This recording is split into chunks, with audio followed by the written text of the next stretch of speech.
Hello student, welcome to my YouTube channel Rohit Academy. Student, आज हम इस वीडियो में आप लोगों को बताएंगे क्लास 10th का आप लोगों का जो सब्जेक्ट है चित्रकला है, यानी कि आप लोगों का जो सब्जेक्ट है ड्राइंग है। और त्रैमासिक का परीक्षा का ये आप लोगों का पेपर है 2024-25 का। बिल्कुल आप लोगों का न्यू पेपर है, वायरल पेपर है 2024-25 का, ठीक है। और आप लोगों का जो पेपर का कोड है यानी कि पैटर्न जो आप लोगों का है DA है। आप लोगों का जो ये पूर्णांक दिया गया है बाबू 70 में 70 नंबर कंप्लीट कराएंगे। देखिए बाबू, आप लोगों को जानकारी के लिए बता दूं कि ये पेपर सिर्फ और सिर्फ त्रैमासिक परीक्षा के लिए इंपॉर्टेंट नहीं है। आप लोगों का ये पेपर त्रैमासिक परीक्षा के लिए भी वेरी वेरी इंपॉर्टेंट है, अर्धवार्षिक के लिए यानी कि हाफ ईयरली एग्जामिनेशन के लिए भी इंपॉर्टेंट है, और प्री बोर्ड और बोर्ड एग्जाम के लिए 2025 के बोर्ड एग्जाम के लिए भी मोस्ट इंपॉर्टेंट है। 70 में 70 नंबर आप लोग को इस वीडियो में वेल कंप्लीट कराएंगे एंड बताएंगे। बस वीडियो के अंत बने रहिएगा। चलिए बिना देरी के शुरू करते हैं, अपने क्वेश्चन पर आते हैं। खंड यहाँ का हमारा स्टार्ट होता है, जिसमें से बहुविकल्पीय प्रश्न दिए जाएंगे, यानी कि मल्टीपल चॉइस क्वेश्चन MCQ दिए जाएंगे। 20 नंबर का रहेगा और OMR पर भरना होगा आप लोग को, जिसमें से प्यारा सा पहला सा क्वेश्चन दिया गया है कि सबसे अधिक लय होती है, यानी कि सबसे अधिक लय किसमें होती है, यानी कि अट्रैक्टिव कौन करता है सबसे अधिक। बाबू देखिए, इसका जो राइट आंसर हो जाएगा हमारा डी वाला ऑप्शन राइट हो जाएगा। जो सीधी रेखा होती है बाबू, यही देखो क्या होती है, सीधी रेखा जानते हो किसे कहते हैं। यहाँ पर देखो स्क्रीन पर यही पार उठा है, यही सीधी रेखा है, ठीक है। इसी को सीधी रेखा कहा देंगे। देखो इसी को सीधी रेखा, एकदम से इक्वल वाला सीधी रेखा, तो ये लय होती है, लयबद्ध होती है। तो डी वाला ऑप्शन हमारा इसका राइट हो जाएगा, ठीक है। फिर दूसरा क्वेश्चन पूछा गया है कि मधुबनी, देखो यहाँ पर समझिए बाबू कि मधुबनी चित्रकारी है, यानी कि मधुबनी चित्रकारी कहाँ की है, हमें यह बताना है। तो इसका जो राइट आंसर हो जाएगा ये बिहार की, कहाँ की, बिहार की। हमारे डी वाला ऑप्शन राइट हो जाएगा इसका। फिर अगला क्वेश्चन तीसरा दिया गया है कि आलेखन की पहली विशेषता है, यानी कि आलेखन की पहली विशेषता बाबू संतुलन है। पहले संतुलन बनाएंगे तो उसके बाद कार्य को आगे बढ़ाएंगे, ठीक है। हमारा कौन सा, पहले आप लोगों को बैलेंसी बना लेना है अच्छे तरीके से, किसी भी प्रकार की कोई समस्या ना हो, गड़बड़ी ना हो, यानी कि हमारा सी वाला ऑप्शन इसका राइट हो जाएगा, संतुलन बनाना है। फिर अगला क्वेश्चन 4 वाला क्वेश्चन देखिए, जितना भी क्वेश्चन बता रहे सभी मोस्ट इंपॉर्टेंट है, वेरी वेरी, ठीक है। चौथा क्वेश्चन दिया गया गर्म रंग है, यानी कि गर्म रंग कौन कौन सा होता है। तो देखो बाबू, जो गर्म रंग होता है वो 3 होते हैं। कौन कौन से होते हैं जानते हो। गर्म रंग के अंतर्गत आ जाता है आप लोगों का नारंगी आ जाता है, पीला आ जाता है, लाल आ जाता है, इत्यादि आ जाते हैं, मतलब बहुत होते हैं। तो इसका नारंगी ऑप्शन में दिया गया है, तो यही ए वाला ऑप्शन हमारा लॉक हो जाएगा, ठीक है। फिर अगला क्वेश्चन 5वां दिया गया कि इकाई को दोहराने को कहते हैं, यानी कि इकाई को दोहराने को क्या कहते हैं। तो देखो आवृत्ति कहते हैं। क्या कहते हैं, आवृत्ति। जिसकी आवृत्ति बार बार होती है उसी को दोहराने मतलब आवृत्ति कहते हैं। कहते नहीं आवृत्ति, यानी कि बार बार किया जाता है। जैसे घड़ी का जो सुई चलता है वो आवृत्ति की तरह चलता है, ठीक है, बार बार उसी को रिपीट करता है। तो सी वाला ऑप्शन हमारा राइट हो जाएगा इसका, ठीक। फिर अगला क्वेश्चन 6 वाला क्वेश्चन दिया गया चित्रकला में माध्यम रंग है, यानी कि चित्रकला में माध्यम रंग कितने होते हैं, हमें ये बताना है। तो 6 का जो राइट आंसर हो जाएगा हमारा, कौन सा सही आंसर हो जाएगा, ये सी वाला ऑप्शन राइट हो जाएगा। 4 रंग होते हैं। आप लोगों को दिमाग में क्वेश्चन उठ रहा होगा कि ये 4 रंग कौन कौन से होते हैं, ठीक है। तो इसका देखिए पहला जो होता है क्या होता है, पहला जो होता है प्राइमरी कलर, नेचुरल कलर होता है, यानी कि प्राकृतिक रंग होता है। दूसरा खनिज रंग होता है, और जो तीसरा होता है एक्रिलिक रंग होता है, और जो चौथा होता है जल रंग होता है। यही 4 होते हैं बाबू, ये हमारा सी वाला ऑप्शन राइट हो जाएगा, ठीक है बाबू। समझ में आ गया ना।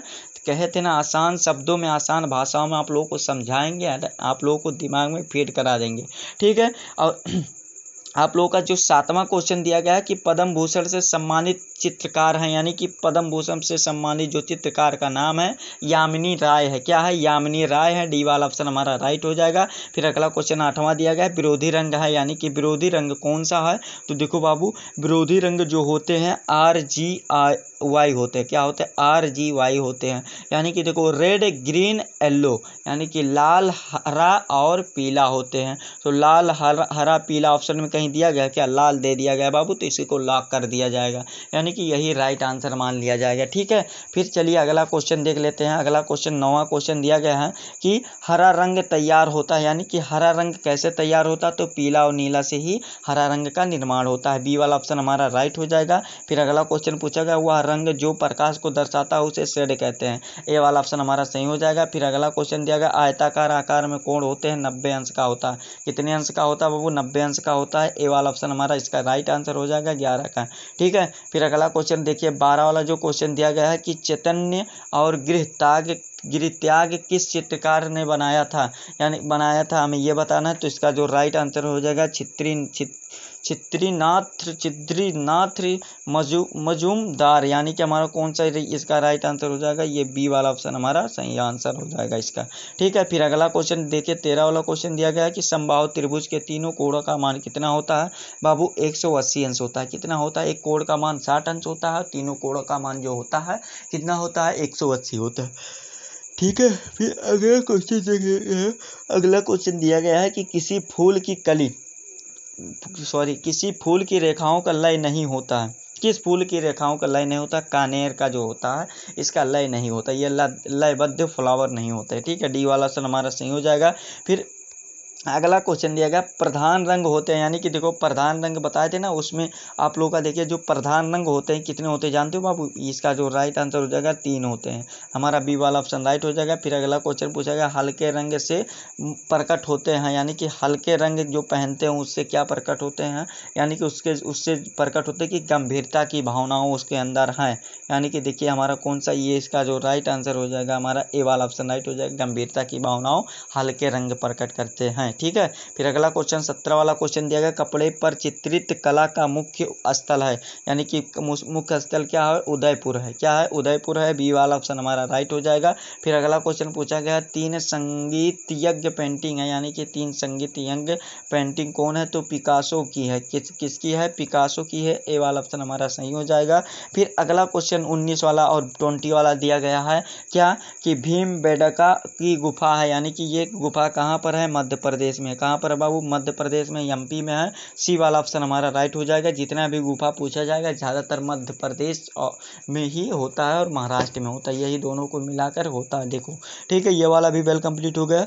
फिर अगला क्वेश्चन 20 वाला जो क्वेश्चन दिया गया है क्या, देखिए कि पंचतंत्र की फारसी अनुवाद है, यानी कि पंचतंत्र की फारसी अनुवाद क्या है हमें ये बताना। तो देखिए बाबू ऑप्शन में 4 दिए गए हैं, क्या दिए गए हैं, 4 ऑप्शन में दिए गए हैं। तो इसको आप लोगों का वर्क रहेगा, यानी कि एक आप लोगों का होमवर्क रहेगा कि आप लोग इसको कमेंट करके, आप लोग को कमेंट देके किस प्रकार से कमेंट करना है, आप लोग को ऐसे करना है 20 बराबर, या आप लोग 20 ए ऑप्शन रहेगा, बी ऑप्शन रहेगा, या सी या डी ऑप्शन कोई रहेगा, इसको राइट आंसर है इस प्रकार से आप लोग को लिख देना है। ठीक है, हम आप लोगों को रिप्लाई जरूर आप लोग दीजिएगा। ठीक है, हम आप लोगों को कमेंट जरूर पढ़ेंगे। ठीक है, तो ये वाला आप लोग को कमेंट करके बताना है। 20 नंबर बेल कंप्लीट, यहाँ पर आप लोगों का MCQ का झंझट खत्म हो गया। खंड खा यहाँ से हमारा स्टार्ट होता है, जिसमें से आलेखन कला कहा, ये भी 20 नंबर का। देखो क्या दिया गया है 21 वाला, आप लोग इसको रफली कॉपी में नोट कर लीजिएगा, क्वेश्चन को अच्छे तरीके से प्रैक्टिस कर लीजिएगा और तैयार कर लीजिएगा। ठीक है, क्या दिया गया, फर्श के केंद्र के लिए 15 सेंटीमीटर व्यास के वृत्त पर एक मौलिक आलेखन की रचना कीजिए, जिसमें से कमल के फूल और पत्तियों कलियों का एवं हंस की आकृति के सुसज्जित यानी कि सुगठित आलेखन एक पूर्ण वर्ग आकृति में हो तथा 3 जलीय रंग का प्रयोग इस्तेमाल किया जाए। ये वाला भी आप लोग आसान तरीके से कर लीजिएगा, इसमें अथवा करके भी दिया जाएगा। अगर आप ऊपर वाला नहीं करना चाहते तो ये वाला भी कर सकते हैं कि एक चादर के किनारों के लिए आलेखन के लिए तैयार करें 15 सेंटीमीटर गुणे 10 सेंटीमीटर के आयत के किसी भारतीय पुष्प की पत्तियों और कलियों और मछलियों को समावेश करें। इस प्रकार से आप लोग को 4 रंग, 3 या 4 रंग का सिर्फ प्रयोग करना है। आप लोग का 25 नंबर ये बेल कंप्लीट हो जाएगा। 25 नंबर इसमें चित्रण यानी कि मानव चित्रण वाला देख लेते हैं, ये वाला भी 25 नंबर अभी कंप्लीट कर लो, 70 नंबर बेल कंप्लीट हो जाएगा बाबू। देखो क्या दिया गया 22 वाला क्वेश्चन में कि प्रश्न का तथा खा 2 भागों में विभक्त है, दोनों में से क्या एक चित्र को आप लोगों को स्पष्ट करना है यानी कि बताना है। देखो क्या क्या दिया गया, पहला जो दिया गया 15 सेंटीमीटर से ना कम हो, ये आप लोग दिमाग में बैठा लीजिएगा। ठीक है, या पहला नहीं इसको दिमाग में बैठा लीजिएगा, 15 सेंटीमीटर से अगर आप लोग कम बनाते हैं तो कुछ नंबर काट लिया जा सकता है। ठीक है, तो ये वाला हो जाएगा। तो इसमें देखिए पहला जो दिया गया का वाला कि खुला छाता या संदूक या कबूतर, किसी एक को बना दीजिएगा, इसमें से आप लोग का बेल कंप्लीट हो जाएगा। ये आप लोगों को क्या करना है, हिरण या गाय या खेलते हुए बच्चे या लौकी इसी किसी को बना देना है।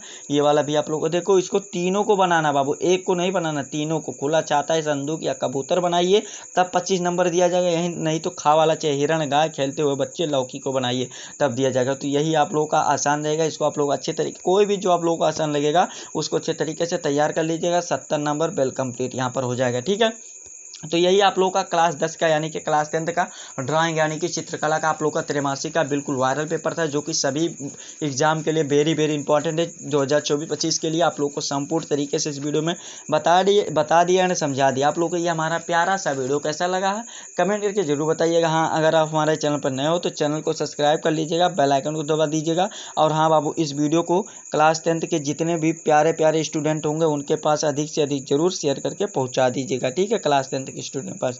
ठीक है, चलिए हम आप लोगों से मिलते हैं नेक्स्ट वीडियो में नेक्स्ट टॉपिक के साथ। तब तक के लिए जय हिंद, जय भारत, वंदे मातरम।